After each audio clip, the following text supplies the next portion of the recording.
Hello guys, welcome to my second blog है। तपाईँलाई मेरो दोस्रो ब्लगमा स्वागत छ। के भन्छ म बहिनीसँग यसो बाहिर घुम्नु भनेर निक्लिन लागेको। अनि यसो अब तपाईँहरूलाई म बाहिरको भ्यू कस्तो छ देखाउँछु। त्यसपछि अनि अगाडि रमाइलो गर्दै जाऊँ है। हेरिदिनु होला। हेर्नु सक्नुहुन्छ है तपाईँहरू, बाहिरको भ्यू चाहिँ यस्तै छ। कस्तो लाग्यो तपाईँहरू कमेन्ट गर्न सक्नुहुन्छ। अनि अब यसो यहाँ अगाडि चाहिँ बजार लाग्छ। आजको बजार धेरै खासै भिडहरू छैन। अनि यसो घुम्दै फिर्दै अब गइन्छ, कहाँसम्म पुगिन्छ त्यो चाहिँ थाहा छैन। अब भिडियोमा हेर्दै जानु कतिको लामो हुन्छ, छोटो भए सरी होइन। अब कतिसम्म हुन्छ हेरिदिनु होला। अनि अब मेरो फेस चाहिँ यस्तै छ। अब बहिनी पनि यहीँ छ छेउमै। यही हो मेरो बहिनी, हेर्न सक्नुहुन्छ। अब हाइटमा चाहिँ मभन्दा अलिक ठुलै छ। अब बाहिर हिँड्न पनि लाजै लाग्छ। अब हाइट आफूभन्दा ठुलो छ नि त हाइटमा।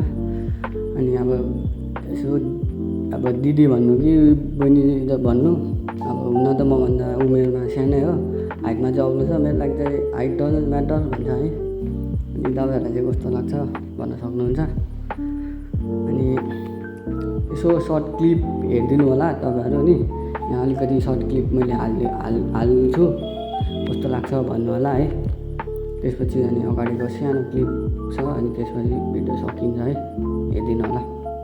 कोई इतना प्यारा कैसे हो सकता है और फिर सारे का सारा कैसे हो सकता है। तुमसे मिलते हैं तो भी उदासी खत्म नहीं होती, तुम्हारे बगैर गुजारा कैसे हो सकता है। मेरो सर्ट क्लिप चाहिँ यही हो है। अब हेर्नुभयो होला, कस्तो लाग्यो त्यो पनि भनिदिनु है मलाई कमेन्टमा। उडान भइसकेको छ एरोप्लेन चाहिँ। एक काठमाडौँको लागि हेर्न सक्नुहुन्छ है। आजको मेरो भिडियो चाहिँ यहीसम्म छ।